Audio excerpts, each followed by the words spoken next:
వచ్చినప్పుడు సమూయేలు గ్రంథం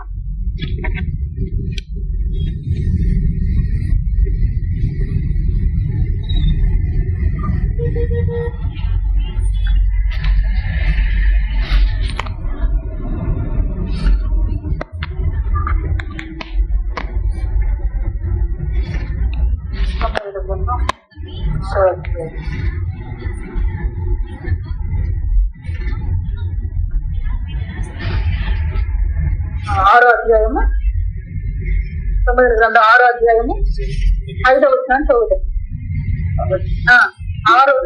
2వ సమూయేలు గ్రంథం 6వ అధ్యాయము 5వ వచనం.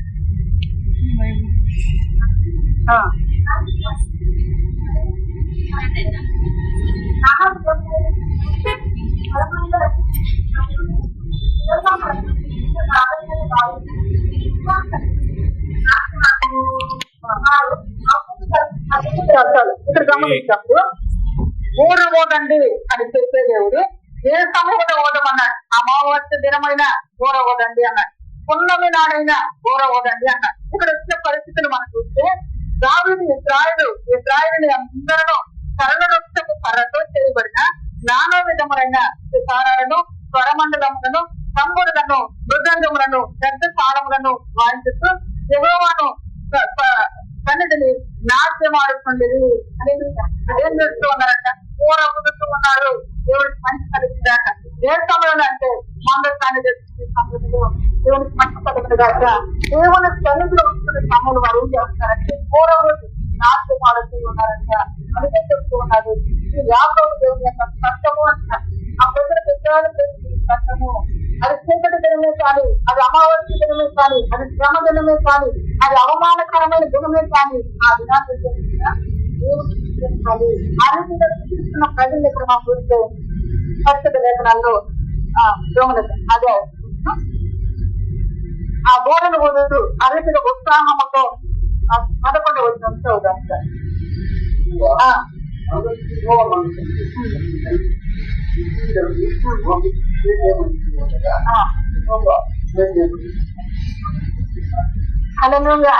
ఎవరైతే దేవుడిని సేవిస్తూ ఉన్నారో, దేవుడిని చూస్తూ ఉన్నారో వారు ఏం చేస్తున్నారంటే దేవుడు ఆశీర్వదిస్తూ ఉన్నాడు. దేవుని మందసం ఉండటం వలన యెహోవా ఉభయదేశము దించి వారిని అతనికి కలిగిన ఆశీర్వదిస్తున్నాడు. మన సంగతి దావీదునకు వినబడగా దావీదు పోయి దేవుని మందసము ఉభయదేశము ఇంటిలో నుండి దావీదుపురములకు ఉత్సాహంతో ఈ ఉత్సాహంలో ఏం చేస్తున్నాడు? స్నానములతో, సంబరాలతోనూ ఆ పూరలతో దేవుడిని ఆరాధించుకుంటే దేవుని ప్రేమ కలిగిన దేవుని నామ మహిమార్థము మన బ్రతకడానికి బ్రతకడానికి ఇలాగా మన గృహంలో కనికరం అంటే మనము సంతోషంతో దేవుని సేవించే వాడిగా ఉండాలి. ఉత్సాహంతో దేవుని ఆరాధించే వాడిగా ఉండాలి. నాట్యమాడుతూ దేవుని సేవిస్తూ ఉన్నట్టుగా పరిశుద్ధ లేఖనాలు చదివిస్తూ ఉంటుంది. దేవునికి మహిమ కలగలగాక. అంత మాత్రమే కాదు, పరిశుద్ధ వాక్యాల మరొక విషయాన్ని కూడా చూడండి. దినవృత్తాంతాల గ్రంథము 2వ దినవృత్తాంతాల గ్రంథము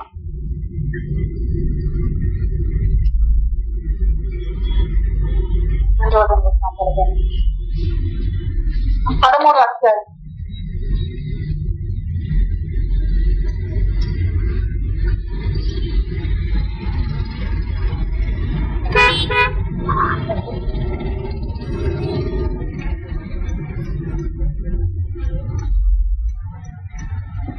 మొదటి దినవృత్తాంతాల గ్రంథం 13వ అధ్యాయం.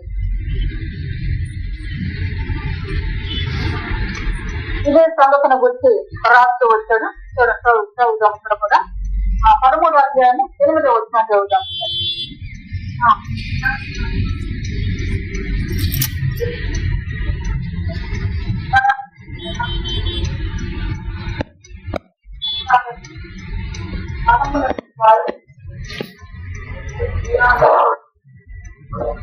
హల్లెలూయా.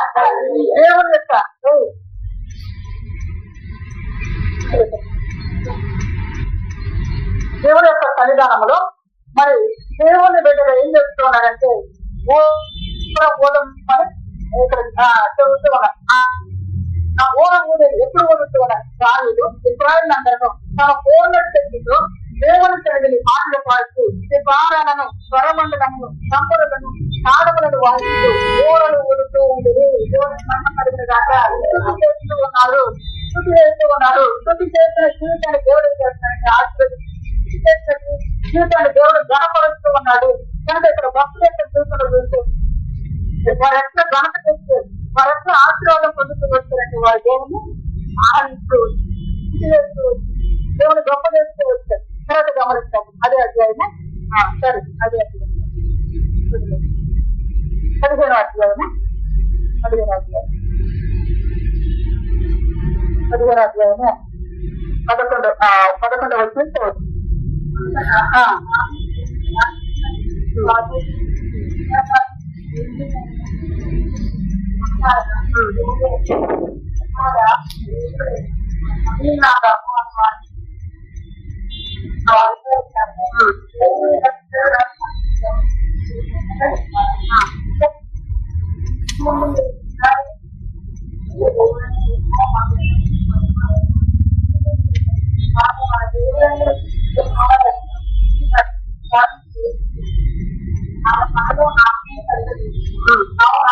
ఇక్కడ గమనించినప్పుడు ఏం జరుగుతుంది? చీకటికరమైన దినము నాడు కూడా అమావాస్య నాడు కూడా పూరవుతాది అంటారు. మొదట బయలుదేరితే ఆ మందస్థాన్ని అంటే బండి మీద పెట్టి తీసుకొచ్చి ఉన్నాం. అయితే దేవుడి చిత్తం ఏంటంటే, దేవుడికి నాడు ఏంటంటే మందస్థాన్ని లేదు జాగ్రత్తలు మొయ్యాలి, ఉద్యమం మీద పెట్టుకుని మోసుకు రావాలి. కానీ మీద కొత్త పనులు తీసుకుంది ఆ బండి మీద పెట్టుకుని తీసుకొస్తూ ఉన్నాం. అటువంటి సమయంలో ఆ బండి మీద అది ఆ ఇద్దరికి ఏం జరిగిందంటే ఆరుగారంగా మందస్థం ఒరిగిపోతూ ఉందంట. ఒరిగిపోతున్న సమయంలో అక్కడ ఒక వ్యక్తి ఏం చేస్తుందంటే కాచినప్పుడు దేవుని కోపం దేవుని సన్నిధి అంత విలువైనది, అంత విలువైనది. దేవుని సన్నిధిని మన నిర్లక్ష్యంగా ఉండకూడదు. దేవుని సన్నిధిని అంత విలువైనది. వెంటనే ఆ తప్పును వారు గ్రహించి ఏం చేస్తూ వచ్చారంటే ఇప్పుడు యాజకులు ఏర్పాటు చేసుకుని మందస్థాన్ని తీసుకొస్తూ ఉన్నాం. అక్కడ ఏం జరిగింది? ఒక అమావాస్య దినం అలాంటి పరిస్థితులు వచ్చింది. చీకటికరమైన పరిస్థితులు, శ్రమకరమైన పరిస్థితులు. అయినా దావీదు ఆగేడా అంటే నాట్యం ఆడక ఆగలేదు. దేవుణ్ణి ఆరాధించి ఆగేడా అంటే ఆగలేదు. ఊరలు ఊరక మానేడా అంటే మానలేదు. దేవుణ్ణి తీసుకునే ఉన్నాడు, దేవుని ఆరాధిస్తూనే ఉన్నాడు. అయ్యా నువ్వు మందస్థాన్ని తెచ్చుకోవడానికి కదా వెళ్ళింది, దేవుని తనకు మా ఇంటికి తెచ్చుకోవడానికి కదా వెళ్ళింది, మమ్మల్ని ఇంటికి తెచ్చుకోవాలి. ఊరలు ఊరుతూ వచ్చాడు అనగా దేవుని స్థుతిస్తూ వచ్చాడు, దేవుని గణపరుస్తూ దేవునికి మహిమ కలిగిన కనుక మంచి దేవుడిగా దేవుడు మాటలు మన వినేకొలది కూడా సత్యాన్ని మనకు వినేకొలది కూడా ఆయన ఆరాధించే మనసే దేవుడు మనకు అనుగ్రహిస్తూ ఉంటాడు. మళ్ళీ ఏం చేస్తూ వచ్చాను మాట్లాడబోతున్నాను. అప్పుడు యాజకులను లేవులను ఇస్రాయేలు దేవుడైన యెహోవా మందస్థమును తెచ్చినట్టు తమను తాము ప్రతిష్ఠించుకున్నది. తరువాత లేవులు యెహోవా సెలవిచ్చిన మాటను బట్టి మోషే ఆజ్ఞాపించినట్లు దేవుని మందస్థమును దాన్ని దండితో తమ భుజముల మీద తెచ్చుకొని భుజముల మీదకి తెచ్చుకొని తప్పు చేస్తే ఆమెను సృష్టించిన దేవుడిని విడిచిపెట్టారంటే తప్పులు పరిగెత్తులు చేశారంటే ఎవరు మొయ్యమో ఆ మందస్థాన్ని వారు భుజముల మీదకి తెచ్చుకొని వచ్చినట్టుగా పరిస్థితులు ఆ సమయంలో 16వ వచ్చి చదవండి.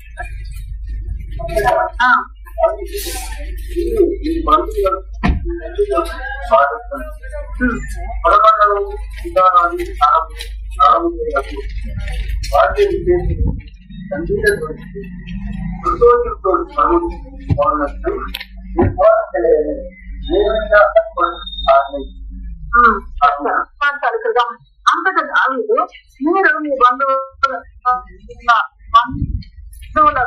ఆటకులను తీర్చి స్వరమండలమును సితారను స్థానములను వాద్య విశేషములతో గంభీర ధ్వని చేస్తూ సంతోషముతో స్వరమిచ్చి ఆడినట్లు ఏర్పాటు చేయబడిన దేవులను అధిపతులకు ఆజ్ఞాపించి ఆ మతాన్ని దేవుని యొక్క సన్నిధిని దేవునికి దేవుని యొక్క చేసేందుకు అలా మీద మన ముందు వెళ్తూ వారిగా ఉంటారు.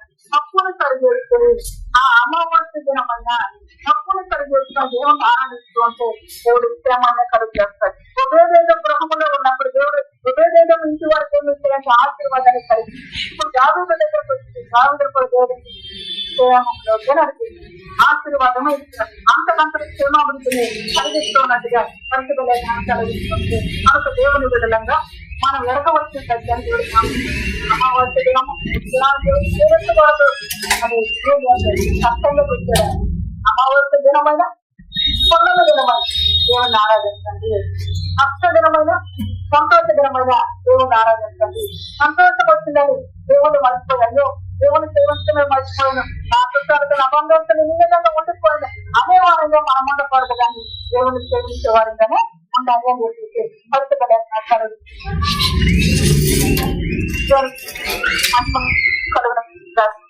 ఆ తర్వాత చూసినప్పుడు కీర్తన గ్రంథము 44వ అధ్యాయం 44వ అధ్యాయము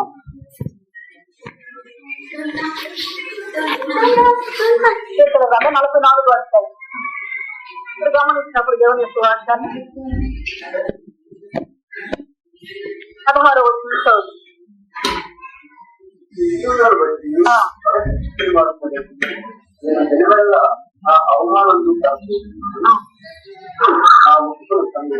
ఇక్కడ పరిస్థితులు చూస్తే ఎట్లా ఉన్నాయంటే అవమానకరమైన పరిస్థితులు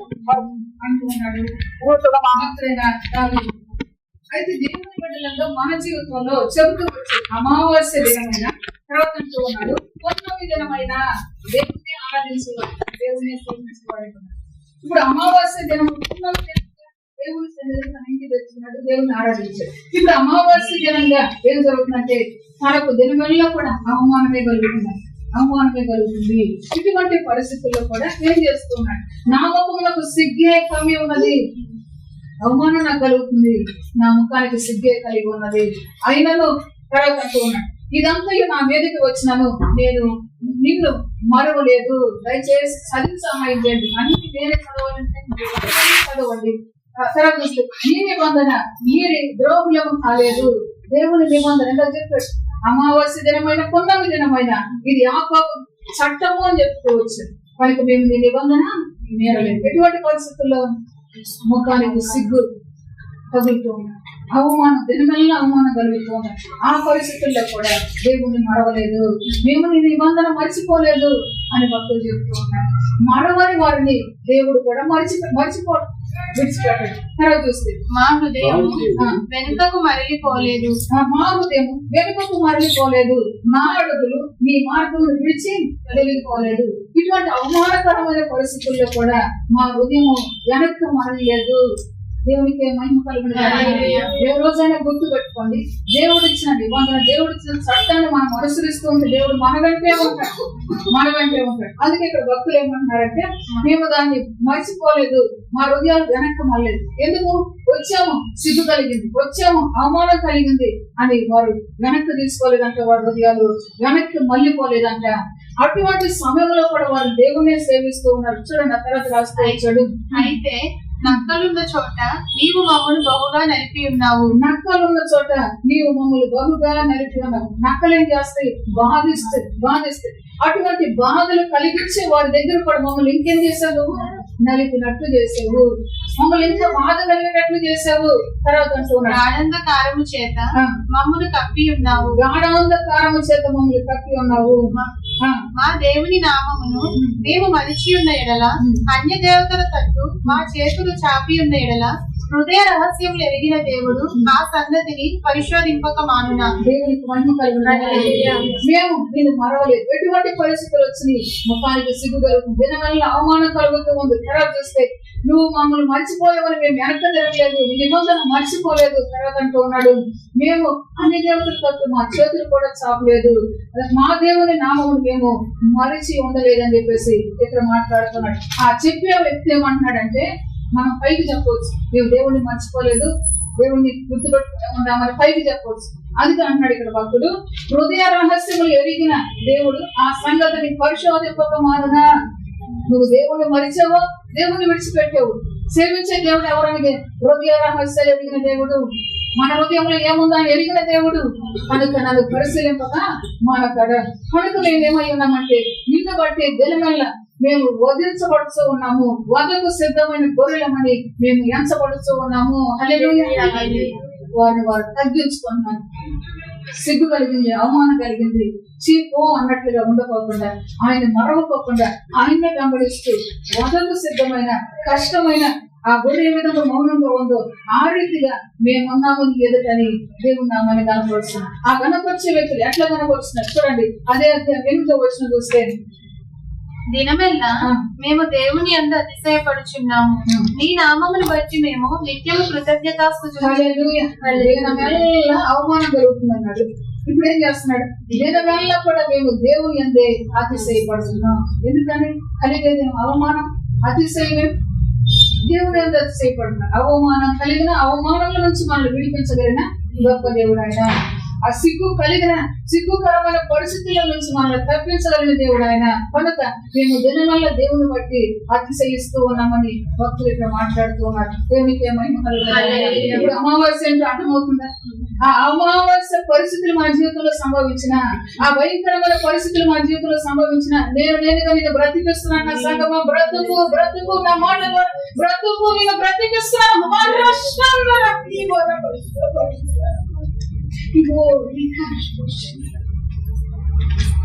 పరిశుద్ధుడైన దేవుడు సెలవిస్తూ ఉన్నాడు.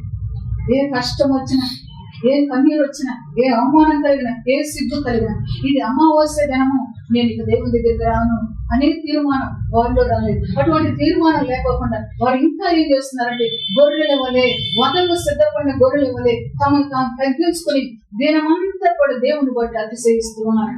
దేవునికి ఏమైనా ఎందుకు అనగా ఆ పరిస్థితుల్లో నా దేవుడు నన్ను తప్పిస్తాడు, ఆ స్థితిలో నుంచి నా దేవుడు నన్ను విడిపిస్తాడు. ఇంకా చదువుతూ వచ్చి శ్రమ నుంచి ఆయన మనల్ని తప్పిస్తూ ఉన్నాడు, విడిపిస్తాడని దేవుని బట్టి అతిశయిస్తున్నాడు. నీ నామమును బట్టి మేము నిత్యము కృతజ్ఞతాస్తుతులు చెల్లిస్తూ ఉన్నాము. దేవునికి మహిమ. నీ నామాన్ని బట్టి నిత్యము కూడా కృతజ్ఞతా స్తోత్రాలు చెల్లిస్తున్నాము. పరిస్థితులన్నీ ఈ విధంగా ఉన్నాయి. నలపబడుతూ ఉన్నారు. నక్కలు ఉన్న చోట నలపబడినట్లుగా వారి జీవితం ఉంది. అయినా వారు ఏం చేస్తున్నారు? నిత్యము దేవుని నామాన్ని కృతజ్ఞతా స్తోత్రాలు. ఎట్లా చేయగలుగుతారు కృతజ్ఞతా స్తోత్రాలు?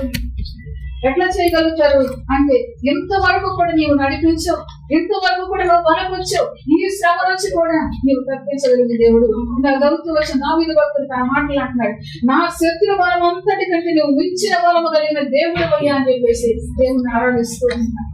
ఆ రీతిగా దేవుణ్ణి మనం జ్ఞాపకం చేసుకుని ఆయన బట్టి అతిశయించడం. అది కరువు పరిస్థితి, అది బలహీనత, అది శ్రమ అయిన, అది నిందైన, అది అవమానమైన దేవుని బట్టి అతిశయించే వాడిగా పొందుముగాక. ఆ తర్వాత గమనించాం కీర్తన గ్రంథం 66వ అధ్యాయం. కీర్తన గ్రంథం 66వ అధ్యాయం 66వ అధ్యాయం 10వ వచనం. దేవా, నీవు మమ్మను పరిశీలించి ఉన్నావు, వెండిని నిర్మలం చేయరీతిగా మమ్మను నిర్మలంగా చేసి ఉన్నావు. నీ బందీపురములో మమ్మల్ని ఉంచితివి, మా నడుముల మీద ఒక భారం పెట్టితివి, నరులు మా నెత్తి మీద ఎక్కున్నట్లు చేసితివి.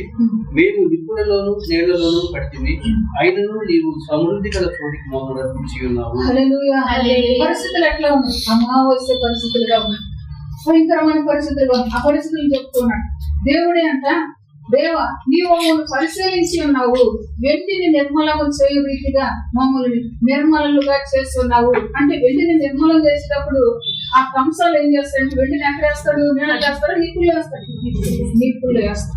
నిప్పుల్లో వేసి దాన్ని ఏం చేస్తాడు? నిర్మలం చేస్తాడు, శుద్ధి చేస్తూ ఉంటాడు. ఆ విధంగా నువ్వు మమ్మల్ని చేసావు. దేవుడి ద్వారా శ్రమ వచ్చిన ఏమంటాడంటే మమ్మల్ని శుద్ధే చేసేడు. దేవుని బట్టి అతిశయిస్తూ ఉన్నాడు. దేవునికి మహిమ కలుగుతాడు. నేను దేవుడి సన్నిధికి ఎందుకు వెళ్ళాను, నాకు ఈ కష్టం ఎందుకు వచ్చింది అన్న దేవుడు మనల్ని ఏం చేస్తున్నాడంట? నిర్మలుగా చేస్తూ ఉన్నాడు, శుద్ధి చేస్తూ ఉన్నాడు. వెంటనే నిర్మలంగా చేసినట్లు, నిర్మలంగా చేస్తూ ఉన్నట్టు పరిశుద్ధ లేఖన సెలవిస్తుంది. 11వ వచనం చూస్తే, నీవు బందీ గృహములో మమ్మల్ని ఉంచితివి, మా నడుముల మీద గొప్ప భారం పెట్టితివి. ఏం చేశాడంటే దేవుడు బందీ గృహములో ఉంచినట్లు ఉంచాడు. బందీ గృహంలో ఉంచితే మన చుట్టాలు మనకు కనపడతారా? మన ఇంటి వారు మనకు కనపడతారా? ఎవరు మనకు కనపడదు. ఎందుకు చేస్తావు దేవా? నువ్వు దేవుడు అయితే నన్ను ఎందుకు ఎట్లా వచ్చావు? ఆయన దేవుడి మీద తిరుగుబాటు చేయొద్దు. కానీ బందీ గృహంలో ఉంచినప్పటికీ కూడా పౌలుసరులు బందీ గృహంలో బంధించబడినప్పుడు వారు ఏం చేస్తూ వచ్చారు? కీర్తనలతో దేవుని ఆరాధిస్తూ సేవిస్తూ వచ్చి దేవునికి తెంపబడుతూ వచ్చినాయి. ఆ చెరసాల పునాదులు కదిలించబడుతూ వచ్చినాయి. చెరసాల తలుపులు తెరవబడుతూ వచ్చినాయి. దేవునికి కష్ట సమయంలో అమావాస్య దినము కూడా నువ్వు దేవుని ఆరాధించి దేవుని నామంలో బూరలు ఊదినప్పుడు దేవుడు ఏం చేస్తున్నాడంటే బూర ఊదటం అనగా దేవుని ఆరాధించిన దేవుని స్వీకరించ ఆ రీతిగా నువ్వు చేస్తూ ఉంటే దేవుడు వాటి నుండి తప్పిస్తూ ఉన్నాడు. తర్వాత చూస్తే నరులు మా నెత్తి మీద ఎత్తినట్లు చేసేసి మేము నిప్పుల్లోనూ నీళ్ళలోనూ పడుతుంది. నరులు మా నెత్తి మీదకి వచ్చినట్లుగా చేసి అనుకుంటూ ఉంటాం. కొన్నిసారి మా అమ్మాయి నెత్తి మీదకి వచ్చి పడుతున్నాడు. నెత్తి మీదకి వచ్చినట్లుగా చేస్తావు, నీళ్ళల్లో నిప్పుల్లో పడ్డట్టుగా మా బ్రతుకుంది అని చెప్పేసి బాధపడుతుంది. అయినను నీవు సమృద్ధి గల చోటికి మమ్మల్ని రప్పించి ఉన్నావు. ఎప్పుడు రప్పించాడు? సమృద్ధిగా ఉన్న చోటికి. 6వ అధ్యాయం 1వ వచనం చదువుతుంది. సర్వలోక నివాసులారా దేవుని గూర్చి సంతోష గీతము పాడుడి, ఆయన నామ ప్రభావము కీర్తించుడి, ఆయనకు ప్రభావం ఆరోపించి ఆయనను స్తోత్రించుడి. ఇలాగ దేవునికి స్తోత్రము చెల్లించుడి.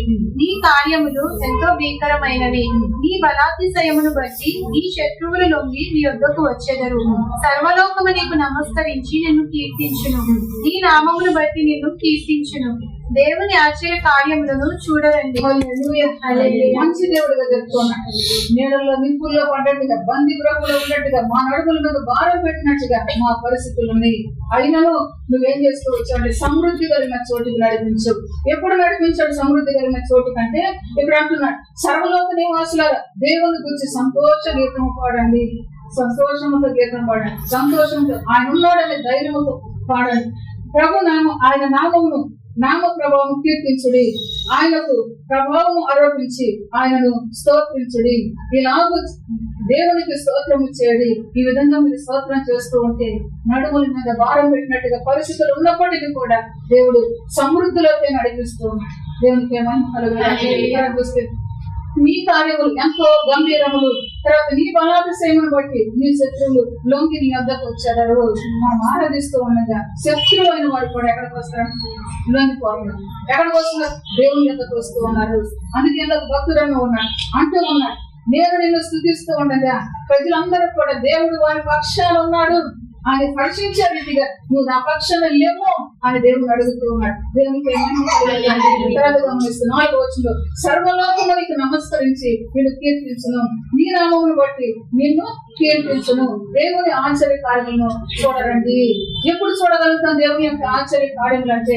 అమావాస్య దినమైన పున్నమి దినమైన నువ్వు బోర ఓదగలిగే మనసు నీకుంటే, బోర ఓదగలిగే అతిశయము నీలో ఉంటే, అనగా శ్రమ సంభవించిన స్తుతించగలిగే మనసు నీకుంటే, సంతోషము సంభవించిన స్తుతించగలిగే ఆరాధించగలిగే మనసు నీకుంటే దేవుని యొక్క ఆశ్చర్య క్రియలు జరుగుతూ గంభీరమైన క్రియలు జరుగుతూ చూడరండి అంటున్నాడు. దేవునికి మహిమ కలుగుతుంది. అయితే మన జీవితంలో మనం ఎన్నెన్నో వాళ్ళు తప్పిపోతూ ఉన్నాం.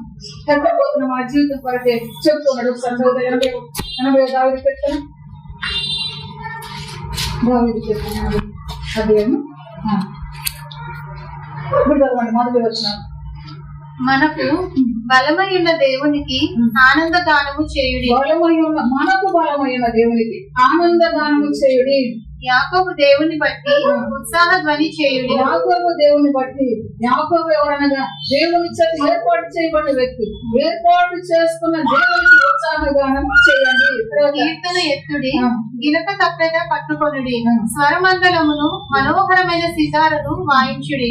అమావాస్య నాడు కొమ్ము ఊదుడి, మనము పండుగ ఆచరించే దినమగు పున్నమ నాడు కొమ్ము ఊదుడి. అది ఇశ్రాయేలులకు కట్టడం, యాకోబు దేవుడు నిర్ణయించిన చట్టము. దేవునికి మహిమ కలుగుతాయి. మీరు ఆ విధంగా చేయటం కష్ట దినమైన సంతోష దినమైన, సంతోషం వచ్చింది దేవుడిని మర్చిపోయాం అనొద్దు, కష్టం వచ్చింది దేవుని ఇచ్చి అనుకున్న దూరం వెళ్ళొద్దు. సంతోష దినమైన కష్ట దినమైన మీరు కొమ్మ పోదండి, పూరను పోదండి అని దేవుడి జ్ఞాపకం చేస్తూ ఉన్నాడు. అది యాకోబు దేవుడు నిర్ణయించిన చట్టము. చట్టం మీరితే ఏం చేసింది? చట్టం నేరం మోచుడు. కాబట్టి ఇప్పుడు దేవుడే నిర్ణయించాడంటే చట్టం.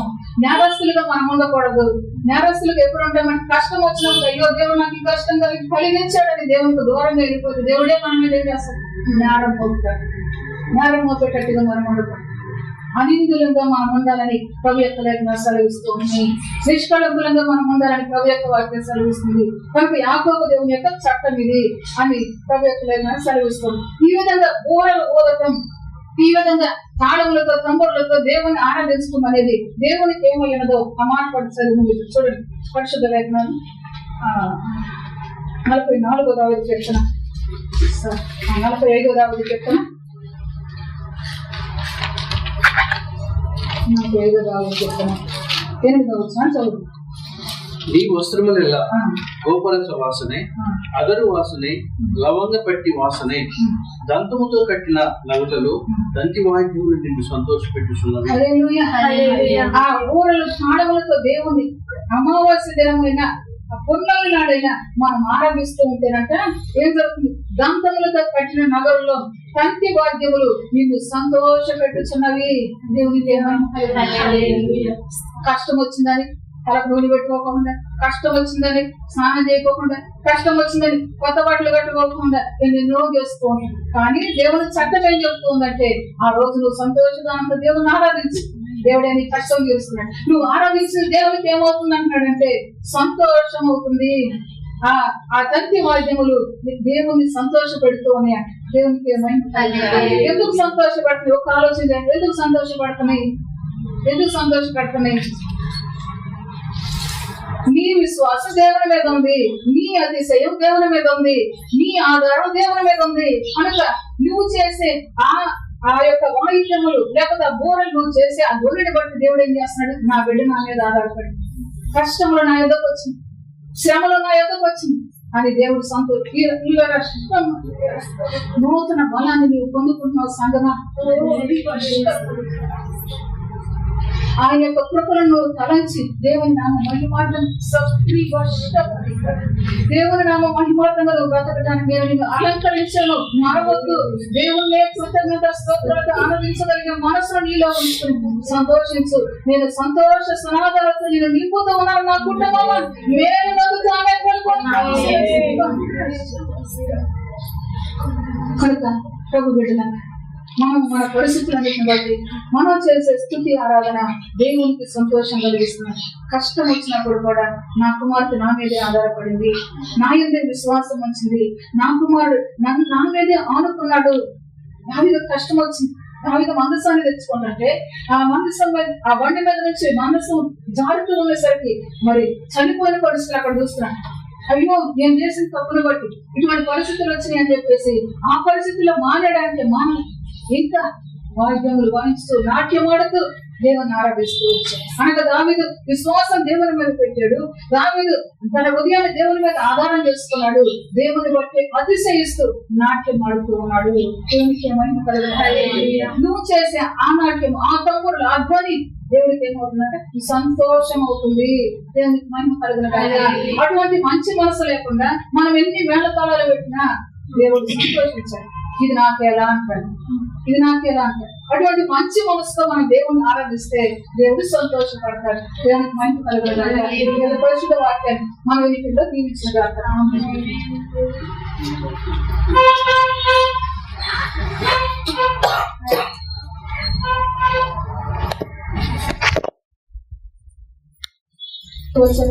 మనందరికి అర్థమయ్యేటట్లుగా దేవుడు సహాయం చేస్తూ వచ్చాడు.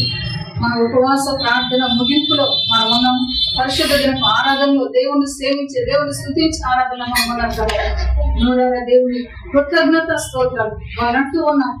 మా మీదకి మా నడుముల మీద గొప్ప భారం వచ్చిన నేను దినవల్ల దేవుని అందరూ విశ్వసిస్తున్నాం. దినవల్ల దేవుని కృతజ్ఞత స్తోత్రాలు పరిశుద్ధ వాక్యం మనం వింటూ వచ్చాం. ఆ రీతిగా ఒక్కొక్కరు కూడా నోరు తెరిచి దేవుని నామాన్ని కనపడుతూ స్తుతులు మాత్రమే దేవునికి చెల్లిస్తూ మన కృతజ్ఞత ప్రభువుకు తెలియజేద్దాం.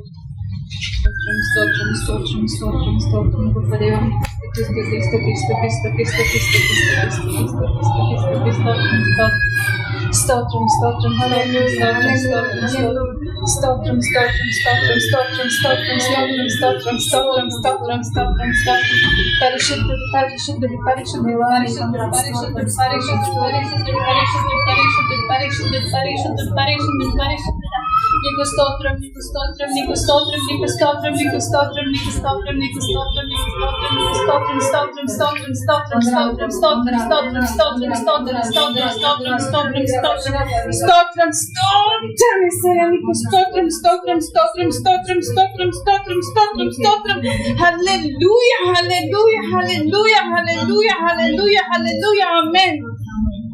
మరొకటి